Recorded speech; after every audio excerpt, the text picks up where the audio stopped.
find the fish. Find the fish. Find the fish. I think we can all agree that finding the fish is the number one most important thing to consistently catching fish, right? Because regardless of if you have a $100,000 boat or all the nicest rods and reels and all the nicest tackle and a million slam shadies, you're not going to catch fish if you're in a dead zone. But the problem is so many of us don't have time to do the scouting and to be on the water every single day like a full-time guide. Well, don't worry. We have you covered. That is why we've come up with our smart fishing game plan. That's every single Friday morning. We put out a 10-minute video that literally shows you where to find the fish in your area. 10 minutes or less. That's all it takes. 10 minutes or less. We will get on satellite maps and actually show you the trends based on weather, based on the tides, and based on what's happening right now to help you go out there and consistently find the honey holes. It's free to all of our Salt Strong Insider members. That's our smart fishing game plan. So if you are a member, make sure to be checking out every Friday morning. We're coming up with a smart fishing game plan. If you're not a member, what the heck are you waiting on? This is just one more benefit on top of the 20 to 30% off all of our tackle, on top of all the how-tos and all the on-the-water reports and all the fishing reports we're putting up every single day, and the amazing community. You will now get the smart fishing game plan completely for free, part of your membership. Go to saltstrong.com to join us today. Here's the episode. This fishing, it's in my soul. Welcome to the Salt Strong Podcast, disrupting fishing entertainment as you know it. Prepare to laugh. Prepare to get to know fishing legends in a whole new and unfiltered way. And on occasion, you might even learn a thing or two about fishing. Here's your host, Joe Simons. Like diamonds. Hello, Salt Strong Nation. Joe Simons, Like Diamonds, back again. Got Luke Simons, Like Diamonds. What's up, dude? I'm here. Looking forward to a fun chat. Yeah, this helping is protect our waterways. Yes. We had Orca on. It's been, I don't know, a few weeks now, and really fascinating studies they're doing. And, we applaud anyone who's helping to fix the issues, not just in Indian River. That's where Orca in particular is putting the majority of their time and energy right now. But anyone who is helping, Luke lives in St. Pete. I was born in Tampa, lived in Tampa for many years. And, Tampa had a massive recovery back in the 70s. And now, there's many reports.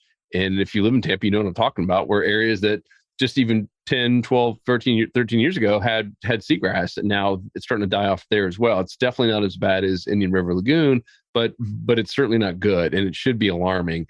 So we had Orca on, and they spend a lot of time because they're doing science-based studies. They're not just guessing, and they're not just pointing fingers.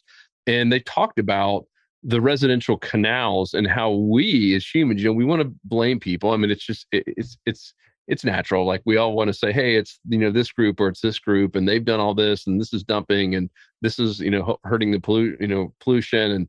But in many cases, it might be us. And Luke had something happen to him here recently in his own neighborhood that was incredibly eye-opening. And if you're watching this, you can see here we've got the Orca maps pulled up, and they document all this stuff. It's it's done by public grants, so they legally have to share all this stuff that they're finding, and they're wide open in terms of an open book. And you can see all the different projects that they're working on.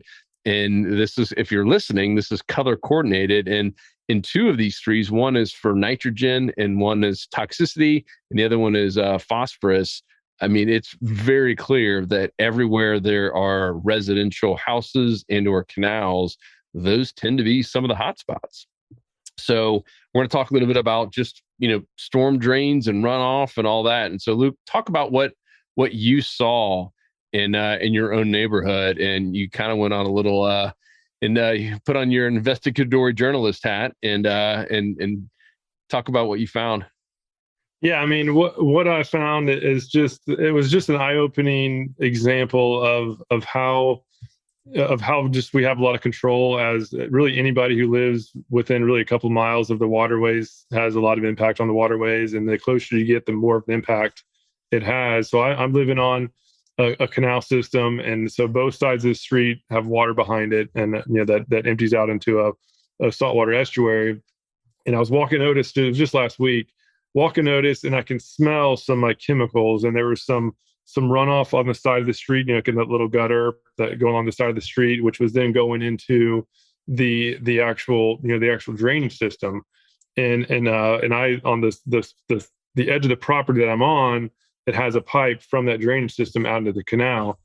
And so I kept walking Otis, and I see these guys that were cleaning the driveway, and they were, you know, they had what looked like a pressure, you know, one of those pressure water pressure machines, but it wasn't really like, they weren't really hitting very hard. It wasn't like a high pressurized system, and it was really chemical based. And so it was leaving like a white foam, and it was just a lot of water. So it was just pouring it on the driveway. All that water, of course, pushed it off the driveway into the road, which went into the gutter, into the drain, and eventually led to the waterway. And so I was just like, you know, just curious on what it was using. It smelled like bleach, but he said it was chlorine, a mix of chlorine and a few other chemicals. I didn't really know what they were, and I still don't know exactly what harm it does. But he seemed a little bit surprised when I mentioned, like, hey, like this chemicals, it smells pretty bad, and it's literally going in the canal. Like, does that harm the waterways? And he was like, well, it's not really going in the canal. I don't make it quite as potent in the backyard as I do in the front of the yard. And that's what I was like, dude, like I'm literally watching it go down into the drain, and those drains lead right into the canals. And I don't think he understood that. And him being you know, a guy who does this for a living, the fact that he doesn't understand that, I'm sure most homeowners don't understand that either. When you are washing your boat or your car or pouring chemicals on your driveway to clean things, just know that when like the next rain that comes, it's going to basically take a lot of those chemicals and go into the storm drains, which in most cases will lead to the nearest waterway, meaning in my case, the bay or a local lake. I did a science project in high school. We had a similar situation where one of those drainage pipes were right at the edge of our property line, and I built a little contraption to catch everything that came out of it. And it was shocking how much stuff came out. We were in a neighborhood that had a lot of oak trees, so obviously a ton of leaves. Got a bunch of, you know, tennis balls and soccer balls and stuff, or like, you know, baseballs that fell into the drain. But the amount of chemicals in there was horrific because the leaves were basically getting built up, and just having to scoop through that, you can see just like the gas, you know, the gas little, you know, layers on the surface. It just looked horrible. And I really just don't think that enough people realize that those storm drains, they don't go to like a plant that purifies everything. They literally will just drain into the local waterways, many of which goes to our saltwater estuaries. So I literally just saw those chemicals going in. Then when I got home after the dog walk, I went out to the backyard and just to see if what was coming out of the drain. And sure enough, I could see that white sludge going out of the drain, which was the exact same white stuff that they were spraying on the driveway. It's just sad to see.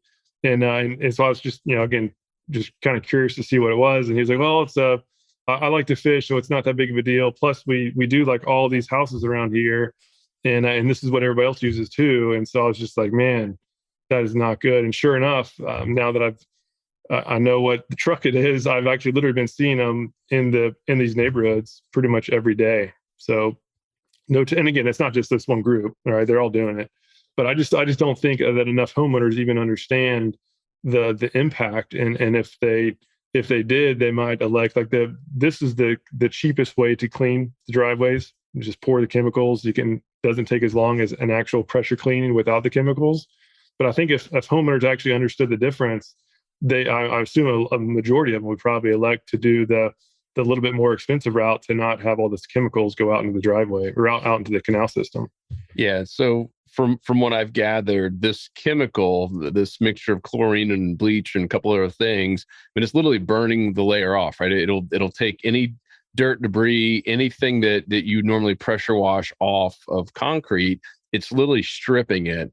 And to Luke's point, you know, I've obviously been in your neighborhood, and a lot of the houses have a slight slope in the driveway, and then they're taking that pressure washer and then washing all this stuff off that goes right in that little gutter that goes right down into the canals. And you know what, I think just because we grew up there, you know, we grew up on a lake in Central Florida that literally, as Luke said, that massive pipe, the outflow was literally on our property line. And there's only 2 in the whole lake that I know of. And so we got to see all that firsthand. I don't know that I would have even really known that. I think a lot of people just assume, oh yeah, it's going somewhere in some weird tunnel, because it doesn't make sense, right? Like, man, I can't believe that everything that goes down there, including gasoline and oil, if you have a car that's been sitting there for a while and all that oil's dripping and stuff. I mean, all that stuff goes right in. I remember growing up, we could drop a tennis ball in there on purpose and then, run to the other side. And it takes a little while. If there's, from water flow, there doesn't, and then wait for that tennis ball to come out the other end it's really wild. I mean, it's there, it ain't going anywhere, but directly out into the waterways. And this is the same, not just for people who are hiring someone to use chemicals on your driveway, but even washing your cars and washing your boats. It drives me nuts when I see some of these people that are washing their boats with some pretty hard chemicals. And it's all in the water, right? For people that have a boat on a boat lift, there's a right and a wrong way to do it. But that's like just directly, especially if you're a boater or a fisherman, like why would you be putting chemicals literally right into the water? But even the people who are doing it not on purpose, like this one, very, very eye-opening. And the more data we get from groups like Orca who are doing these tests in both lagoons and bays and residential canals, it's eye-opening that we're a big part of the problem. And it's not just using chlorine to spray your driveway. There's all kinds of stuff that we're doing, from the fertilizers and things that we put in our grass, or really more weed killers. Fertilizers in general, should help grass growth. Same with like septic. A lot of people have said, oh, it's these old septic tanks. Well, if you think about it, the stuff that's in the septic tanks actually should enhance growth. I mean, if people have been putting manure on grass and on plants for years, that should help it. But it's these chemicals that we're putting on our grass and on our cars or our boats and on our driveways that I believe, once again, I'm not a scientist, but the data is slowly but surely backing a lot of this up.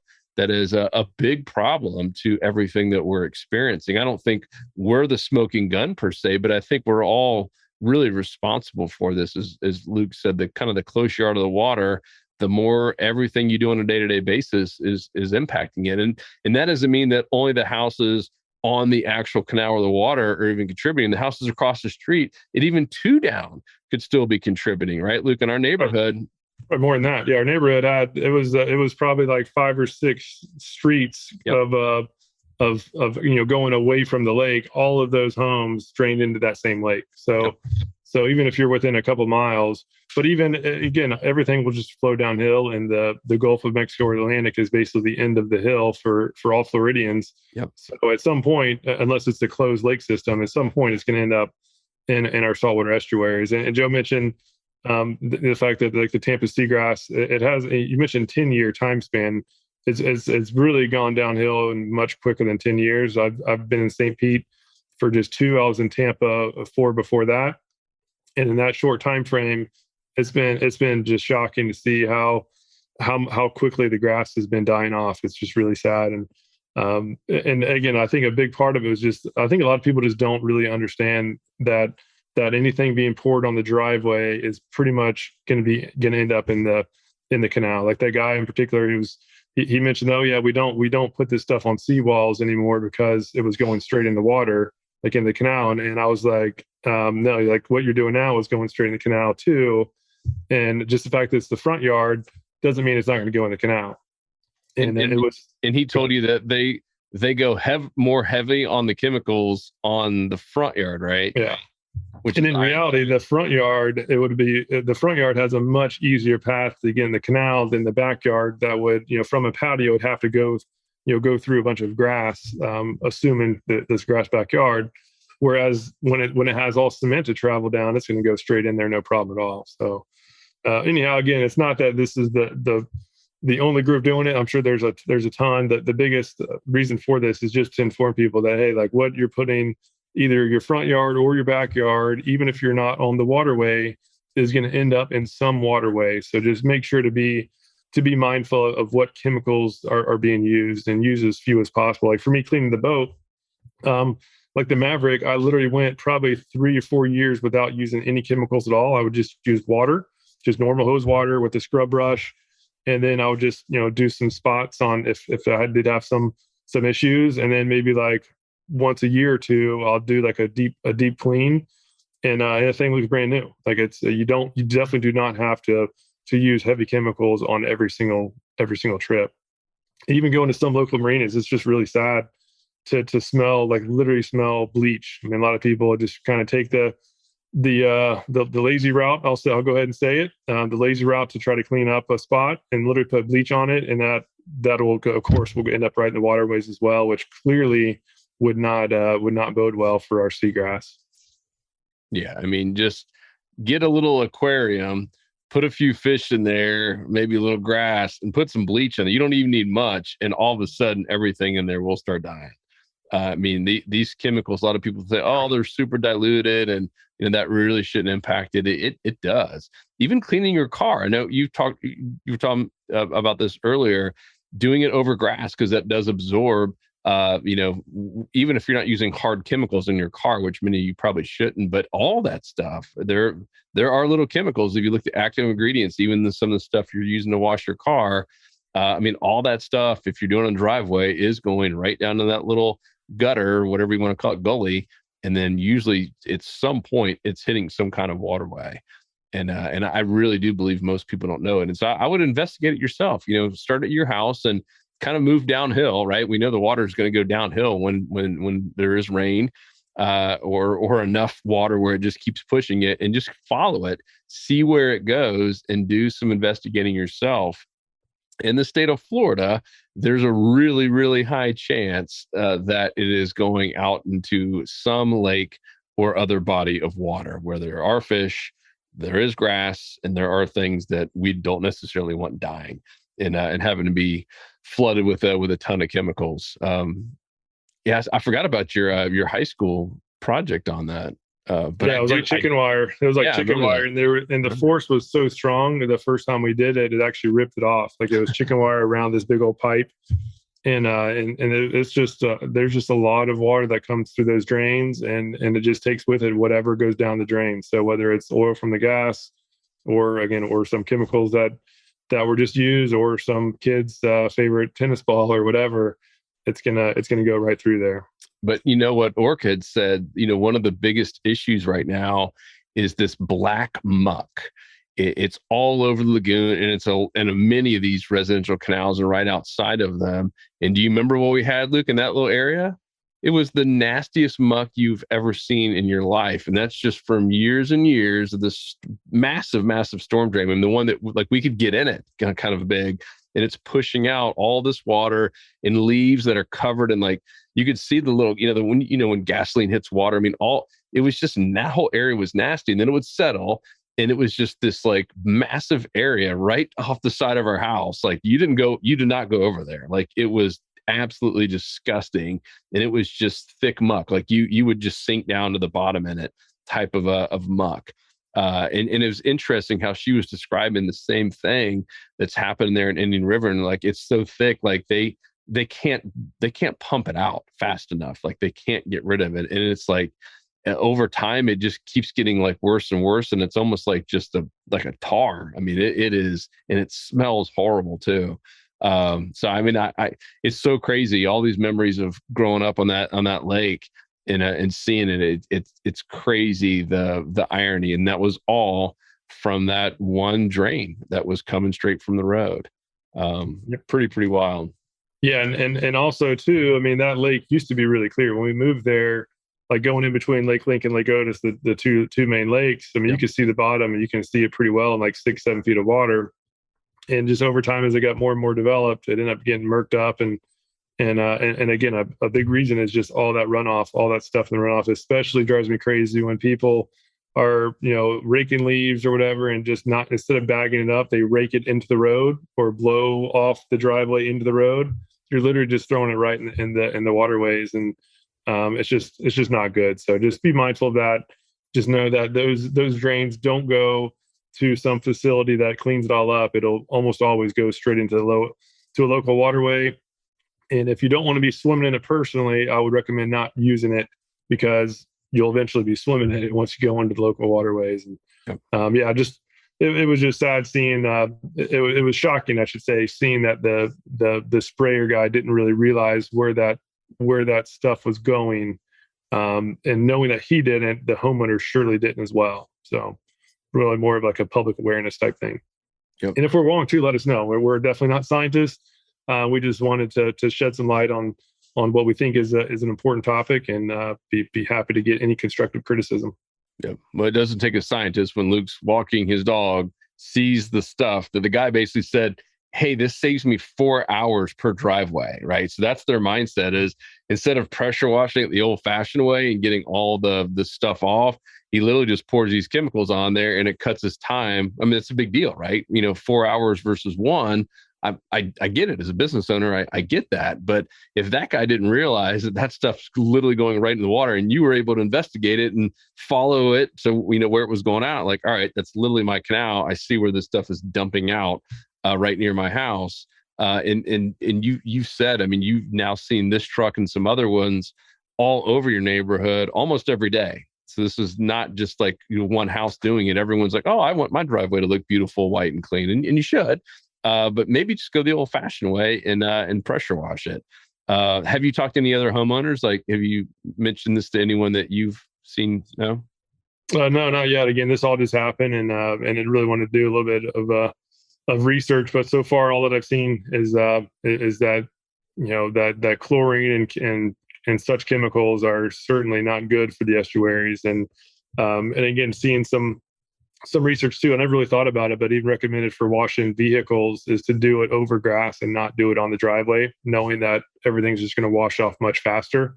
And at least let the doing over grass or dirt or whatever will just help make sure that nature can do its filtration. And because all the cement, all that does is just let that water just go from point A to point B a lot quicker without getting cleansed. Yep. Cool. Well, we love your feedback on this one. We'll put this over at saltstorm.com in the fishing tip section. If you're listening, definitely go over, leave some feedback. If you've seen similar things or know of other chemicals or things that we're doing to kind of screw up this environment, let us know. One of our big things that we're really interested in, spending a lot of time behind the scenes, really just trying to figure out where to put our time and money, is on the seagrass, right? There's a lot of organizations that do a good job of raising awareness. I think we're past the point of awareness, right? I think we all know there's a massive problem here. And I love Orca in particular, just because they're actually doing something about it and using like science to study the water. And then they're coming up with real solutions that they're going to present to the state.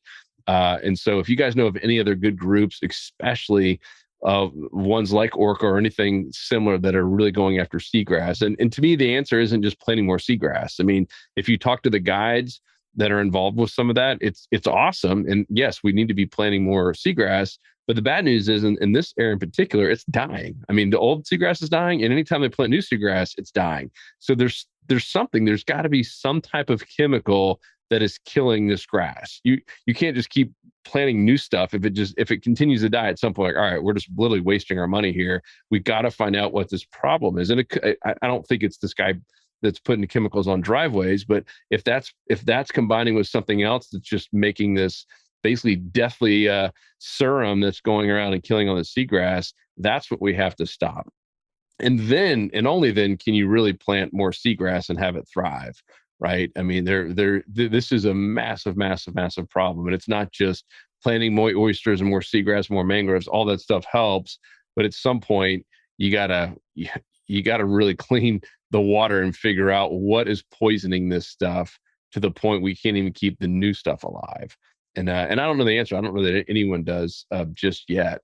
And there has to be some group that's doing that, right? Hey, let's take some of this seagrass and keep trying different chemicals on it in a lab and see what kills it. I'm hoping we're closer and closer to an answer, because I don't think it's just one thing. I think it is a combination, but there's certainly some type of chemical in this water that is just destroying the seagrass. So if you guys have any recommendations on groups or nonprofits, whatever, to look at teaming up with, let us know. We would love to hear about it. Yeah, absolutely. Yeah, so it's just a lot of it's on us, right? It's on all of us just to help keep our waterways as clean as possible. The interesting thing is, it's a lot of people blame Piney Point for the Tampa Bay issues, and I've been fishing there and over on this side, and Piney Point area actually has much nicer looking grass than on the other side of the bay. So it definitely, it definitely isn't just a point at one direction type thing. There's a certain lot of variables at play. Not sure what they are, but one thing's for certain is that we just need to be mindful, all of us do, on just what we use in our boats, on our cars, on our houses, on our driveways, knowing that stuff is going to end up, at least a lot of that stuff is going to end up in our waterways. So make those decisions based on just how environmentally friendly those products are. Yep. Well, guys, that is it. Hope you enjoyed this one. Hopefully got something out of it. And remember, even if you don't live on the water, even if you're not on the coast or anywhere near the coast, even if you're in Central Florida, like we are, or like I am, Luke's over in St. Pete on the water, there is a good chance whatever is coming off your driveway is going into somebody's water. So just be aware of it and investigate it yourselves. And as I said, please, we'd love to get feedback on this. This is not a sermon or anything. We're not trying to be experts or claiming to be experts. We're curious. It's part of our livelihood. We take it serious, and I want our kids and grandkids to have the same opportunities we did and have, beautiful water and great places to fish, and it to be enjoyable, and not a place that smells bad and they're just having to wade through muck everywhere they go. So let us know if you have any other feedback or ideas, corrections, anything. We're wide open. We're very coachable people. And likable. We will greet you with a hug. So go to saltshore.com in the fishing tips section. You'll see it. And at the bottom is where you can leave a comment. So that is it. Otherwise, I'm sure we'll have many more topics covering all kinds of things with the water issues and seagrass. But know that seagrass will be a big one. And we love any and all feedback on that. Otherwise, we out. Peace. Appreciate you guys. See ya. 'Cause fishing, it's in my soul. It was passed down to me from the days ago. Find us on the water if there was a way. It's been said my papa, he wrote the book on catching big reds and 20-pound snook. I wish I knew all the things he knew today.